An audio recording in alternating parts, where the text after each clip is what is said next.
الحمدللہ رب العالمین والصلاة والسلام علی سید المرسلین اما بعد فاعوذ باللہ من الشیطان الرجیم بسم اللہ الرحمن الرحیم الصلاة والسلام علیک یا رسول اللہ وعلی آلک واصحابک یا حبیب اللہ الصلاة والسلام علیک یا نبی اللہ وعلی آلک واصحابک یا نور اللہ۔ آج ایک بڑا ہی عجیب و غریب بھی اور دردناک واقعہ بھی ہے۔ نبی پاک علیہ السلام سے ہم سب کو بے انتہا محبت ہے اور یہ ایمان کی جان ہے۔ نبی پاک سے محبت نہیں تو ایمان بھی کمپلیٹ نہیں ہوتا، اور جب نبی پاک علیہ السلام کو تکلیف پہنچے یا نبی پاک علیہ السلام کو کسی طرح کی کوئی ایذا پہنچے تو یقیناً جب امتی اس کو پڑھتا ہے سنتا ہے تو دل پر بھی تکلیف ہوتی ہے۔ ایک ایسا ہی واقعہ جس میں ہمارے آقا علیہ السلام کو تکلیف پہنچائی گئی، نبی پاک علیہ السلام پر جادو کیا گیا۔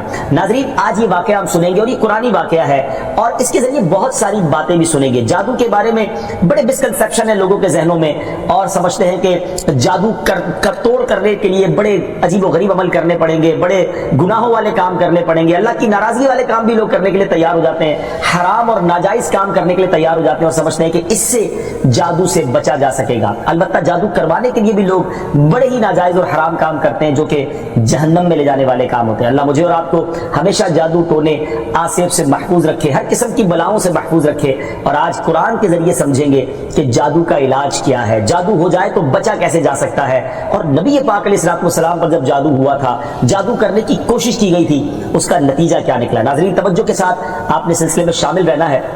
روایت یہ ہے کہ لبید بن عاصم یہودی اور اس کی بیٹیوں نے نبی پاک علیہ السلام پر جادو کر دیا، جس کا اثر پیارے آقا علیہ السلام کے جسم پر نمودار ہوا۔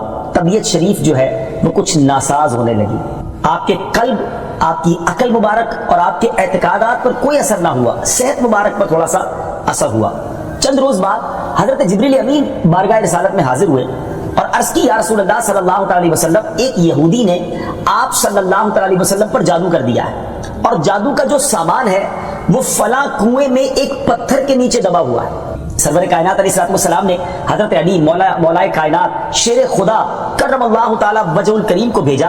انہوں نے کنویں کا پانی نکالا اور پتھر اٹھایا تو اس کے نیچے سے کھجور کے گھابے کی تھیلی برآمد ہوئی، یعنی کھجور کے جو چھلکے ہوتے ہیں اس طرح کی تھیلی برآمد ہوئی، اور اس میں نبی پاک علیہ السلام کے منہ مبارک جو کنگھی سے ٹوٹے تھے، اور کنگھی کے ٹوٹے ہوئے کچھ دندانے، اور ایک ڈور یا کمان کا چلہ جس میں 11 گٹھانے لگی ہوئی تھی، اور ایک موم کا پتلا تھا جس میں 11 سوئیاں چبھی ہوئی تھی۔ یہ سب سامان پتھر کے نیچے سے نکلا، اور یہ مولا علی کرم اللہ تعالی وجہ الکریم یہ سارا سامان لے کر نبی پاک علیہ السلام کی بارگاہ میں آ گئے۔ اس کے بعد سبحان اللہ، اب اس کا توڑ کیسے آیا، اس کا علاج کیسے ہوا، اس کا حل کیا نکلا؟ جبریل امین اللہ تبارک و تعالیٰ کی بارگاہ سے سورہ فلق اور سورہ ناس لے کر حاضر ہوئے، یعنی اب جو سورہ فلق اور سورہ ناس ہے وہ نازل ہوئی، اور ان دونوں صورتوں کو ملائیں تو ناظرین اس میں 11 آیتیں ہیں۔ ہر ایک آیت کے پڑھنے سے ایک ایک گرہ کھلتی جاتی تھی، یہاں تک کہ سب گرہیں کھل گئی اور پیارے آقا علیہ السلام بالکل شفا یاب ہو گئے۔ سبحان اللہ، سبحان اللہ۔ ناظرین، اب اس واقعے سے بہت ساری باتیں میں نے اور آپ نے سیکھنی ہیں۔ پہلی بات یہ ہے کہ یہ بخاری شریف میں ہے کہ پیارے آقا علیہ السلام جب بستر شریف پر تشریف لاتے تو اپنے دونوں ہاتھوں پر دم کرتے اور اپنے سر سے پاؤں تک پورے جسم پر اپنے ہاتھوں کو پھرایا کرتے، جہاں تک دست مبارک پہنچ سکتے یہ عمل 3 مرتبہ فرماتے، یعنی نبی پاک علیہ السلام ان دونوں صورتوں کا اپنے اوپر بھی دم کیا کرتے۔ اور ایک اور جگہ پر بھی یہ ہے، حدیث عائشہ رضی اللہ تعالیٰ عنہ میں ہے کہ جب نبی پاک علیہ السلام کے گھر والوں میں سے کوئی بیمار ہوتا تو آپ علیہ السلام ان دونوں صورتوں کو پڑھ کر اس پر دم فرمایا کرتے تھے۔ تو یہ نبی پاک کے معمول میں تھا۔ تو آج اگر ہم میں بھی کوئی بیمار ہو جائے، فیملی میں کوئی بیمار ہو جائے، اپنے آپ کو من آفتوں سے بچانا چاہتے ہیں تو اول آخر 3 بار درود پاک پڑھیں، سورہ فلق اور سورہ ناس کی تلاوت کریں، اپنے ہاتھوں پر دم کر کے اپنے جسم پر پھیر لیں، کسی مریض پر دم کر دیں، انشاءاللہ اس کی برکت ملے گی۔ یہاں ایک اور مسئلہ بھی سیکھنے کو ملے گا کہ تعویذات اور عملیات میں جس میں کوئی لفظ کفر و شرک کا نہ ہو وہ جائز ہے۔ اسی طرح گنڈے بنانا اور ان پر گرے لگا کر آیات قرآن اور اسماء الہیہ پڑھ کر پھونک مارنا بھی جائز ہے، یعنی تعویذات اگر شرک سے پاک ہیں، اگر کفریہ کلمات سے پاک ہیں تو وہ کرنے میں کوئی حرج نہیں، وظائف کرنے میں کوئی حرج نہیں، یہ قرآن و حدیث سے ثابت ہے اور آپ نے یہ سنا۔ ناظرین، سیکھنے کو کیا مل رہا ہے؟ خلاصہ یہ ہوا کہ سورہ فلق یعنی قل اعوذ برب الفلق اور قل اعوذ برب الناس، یہ دونوں صورتیں جن اور شیاطین، نظر بد اور آسیب اور تمام امراض خصوصاً جادو ٹونے کا مجرب علاج ہے۔ ان کو لکھ کر تعویذ بنائیں، گلے میں پہنائیں اور ان کو بار بار پڑھ کر مریض پر دم کریں اور کھانے اور پانی اور دواؤں پر پڑھ کر تھوک دیں اور پھر مریض کو کھانا وغیرہ کھلائیں۔ انشاءاللہ عز و جل ہر مرض اور بالخصوص جادو ٹونا دفع ہو جائے گا، مریض شفا یاب ہو جائے گا۔ اسی طرح قرآن مجید کی دوسری تمام صورتوں کی خصوصی خواص ہیں جن کو بہت خوبصورت کتاب جنتی زیور ہے، اس میں بھی آپ پڑھ سکتے ہیں ناظرین۔ اسی طرح ہمیں چاہیے کہ قرآن پاک کی تلاوت کرتے رہے، قرآن پاک کی ہر حرف میں شفا ہے، برکتیں ہیں۔ اور آج خاص طور پہ ہمارے ناظرین کو گویا وظیفہ، قرآنی وظیفہ مل رہا ہے۔ بہت سارے ناظرین یہ گزارش کرتے ہیں کہ ہمیں کوئی وظیفہ بتایا جائے، تو دیکھیں آج تو قرآن کے ذریعے، اور وہ وظیفہ جو نبی پاک کو رب کی طرف سے عطا ہوا، پیارے آقا علیہ الصلوۃ والسلام کو بھی شفا نصیب ہوئی، تو ہمیں ضرور اس کو اپنانا چاہیے۔ ناظرین اس سے پہلے کہ میں مزید اس معاملے میں آگے بڑھوں، میں چاہتا ہوں کہ دونوں صورتوں کی تلاوت اور اس کا ترجمہ پہلے سن لیتے ہیں اور پھر مزید اس بارے میں بات کرتے ہیں کہ اس حیرت انگیز واقعے سے مجھے اور آپ کو مزید کیا سیکھنے کو ملتا ہے۔ پہلے سورہ فلق کی تلاوت ہوگی، سورہ ناس کی تلاوت ہوگی۔ میں یہاں ایک اور بات بھی کہنا چاہوں گا۔ کچھ لوگ یہ کہتے ہیں جناب ہم وظیفہ کرتے ہیں، اثر نہیں ہوتا، برکت نہیں ملتی۔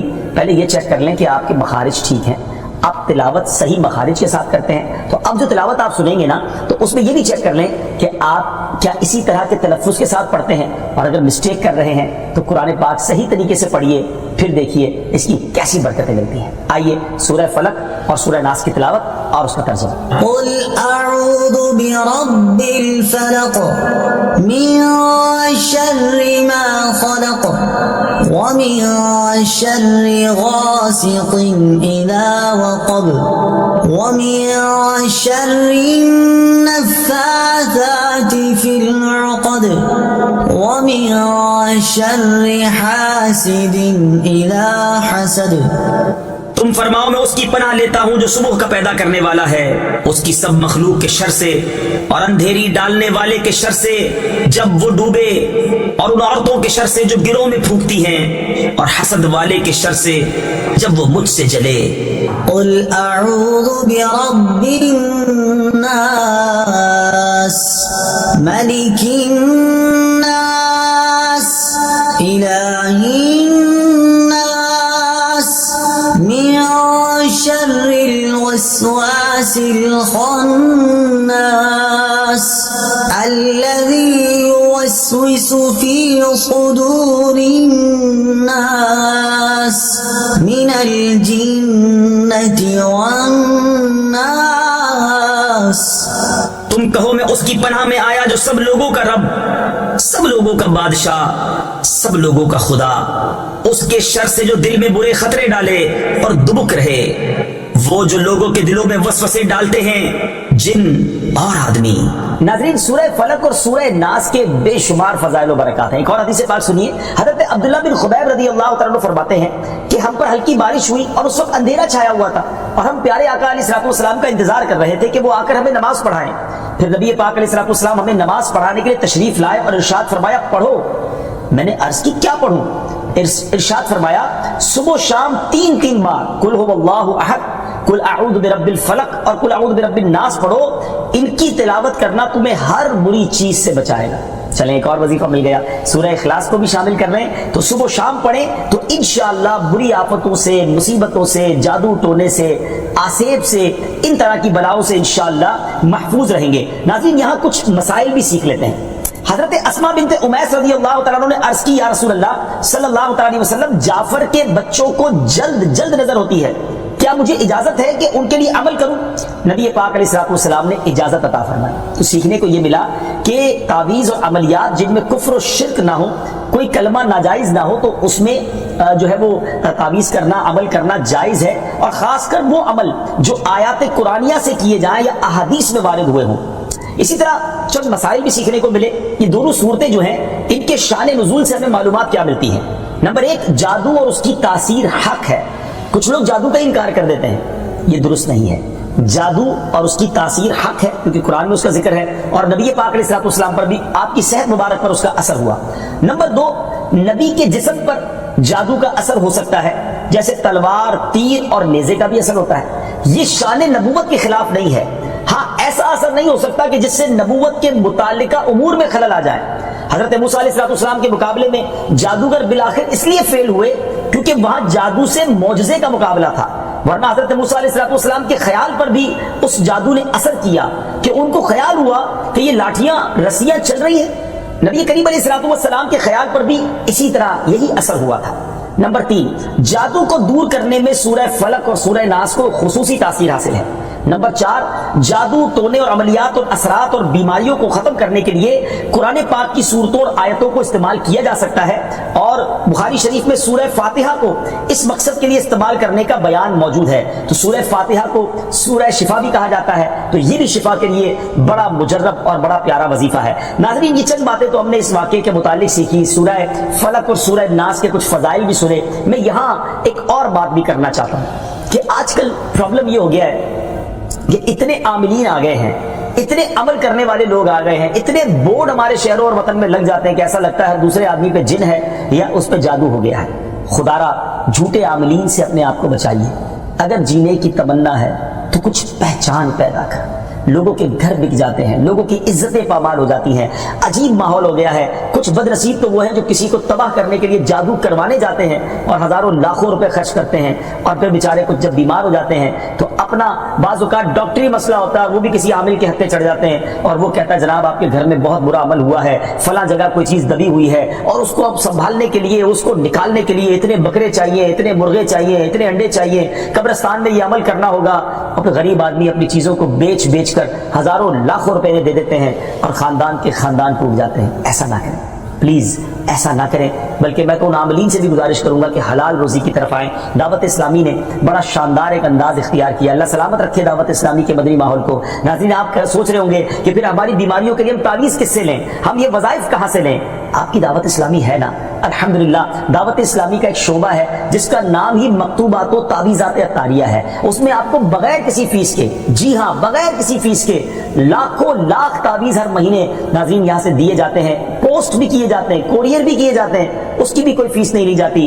تو یہ تعویذات آپ دعوت اسلامی کے مرکز سے رابطہ کر کے لے لیجئے۔ آن لائن تعویذات کی سروس بھی موجود ہے، حالانکہ دعوت اسلامی کا اس ڈپارٹمنٹ پر لاکھوں کروڑوں روپے خرچ ہو رہا ہے، مگر اس لیے اس کو فری رکھا ہے تاکہ امت کے لیے آسانی ہو، دکھیاری امت جو ہے ان کے مسائل حل ہو جائیں، نہ جانے کس کی دعا لگ جائے اور ہمارا بیڑا پار ہو جائے۔ ہاں، اس میں یہ ضرور میں کہوں گا کہ وہ لوگ جو یہ پروگرام دیکھ رہے ہیں اور ان کو لگتا ہے کہ میں اس شعبے کو سپورٹ کروں، دعوت اسلامی جس شعبے میں خرچ کر رہی ہے اور نہ جانے کتنے دکھیارے مسلمانوں کی دعائیں لے رہی ہے، تو اگر آپ دعوت اسلامی کے شعبہ تعویذات عطاریہ میں سپورٹ کرنا چاہتے ہیں، اپنا ڈونیشن دینا چاہتے ہیں، تو بھی ہم سے رابطہ کر لیجئے۔ لیکن پلیز ان جھوٹے عاملوں سے اپنے آپ کو بچائیے۔ اور مجھے جو ناظرین سن رہے ہیں، ہر بندے پر جادو نہیں ہوتا، ہر بندے پر جن نہیں آ جاتا، ہر بات میں وسوسہ نہ لایا کریں، وظائف پڑھ لیا کریں۔ صبح شام یہ وظیفہ ہمیں نبی پاک نے دے دیا ہے، صبح گھر سے پڑھ کر نکلے، شام گھر پر آ کر سونے سے پہلے پڑھ لے، آیت الکرسی سونے سے پہلے پڑھ لے، اللہ نے چاہا خیر آپ کا مقدر رہے گی۔ اور مزید ضرورت ہو تو دعوت اسلامی کے اس شعبے سے رابطہ کر لیں۔ میں امید کرتا ہوں کہ آج کے اس واقعے سے ہمیں یہ سیکھنے کو ملا کہ قرآنی وظائف کی کیا اہمیت ہے، اور جائز وظائف کرنے میں، تعویذات کرنے میں کوئی حرج نہیں۔ آخری بات، نبی پاک علیہ السلام کو پتہ چل گیا، جبریل امین نے بتا دیا کہ جادو کس نے کیا ہے، مگر نبی پاک علیہ السلام نے بدلہ نہیں لیا، سزا نہیں دی۔ اس لبید بن عاصم کو، اس کی جو بچیاں تھیں، جو بھی لوگ تھے جادو کرنے والے، سب کو معاف کر دیا۔ اللہ اکبر! انہیں پتہ چل جاتا تھا کہ کس نے ظلم کیا ہے، پھر بھی معاف فرماتے، اور ہم شک کی بنیاد پر بدلہ لے لیتے ہیں۔ کوئی عامل کہہ دیتا ہے تمہارے گھر میں سین نام کی کوئی عورت ہے، اس نے یہ کیا ہے، اب جتنے سین نام والے ہیں سب کے ساتھ بدگمانی شروع، جب سے سب سے لڑائی شروع، سب کے بارے میں برا سوچنا شروع۔ انسان ہی سے غلطی ہوتی ہے، معافی کرنے والا ذہن رکھیے، معاف کریں گے اللہ تعالیٰ آپ کو معاف کر دے گا، رحم کریں گے آپ پر رحم کیا جائے گا۔ اللہ مجھے اور آپ کو نبی پاک علیہ السلام کی اس مبارک سیرت سے سیکھنا نصیب فرمائے کہ اگر کسی سے غلطی ہو بھی گئی ہے، کسی نے ہمارا برا چاہا بھی ہے اور پتہ بھی چل گیا ہے، تو معاف کرنا اللہ کو بڑا پسند ہے۔ مشکل ضرور ہے، دل چاہتا ہے میں بھی بدلہ لوں، لیکن مزہ بھی تو یہی ہے نا کہ دل چاہ بھی رہا ہے، غلط بھی کیا ہے سامنے والے نے، اور میں بدلہ لے بھی سکتا ہوں، پھر بھی اللہ کی رضا کے لیے معاف کر دیں، اور اس نیت سے معاف کریں، میرے مالک میں تیرے بندے کو معاف کر رہا ہوں، تو مجھ گناہگار کو معاف فرما دے۔ اللہ کریم ضرور کرم فرمائے، اور یہی اسلام کی خوبصورتی ہے۔ اللہ مجھے اور آپ کو معافی اور درگزر کا ذہن نصیب فرمائے۔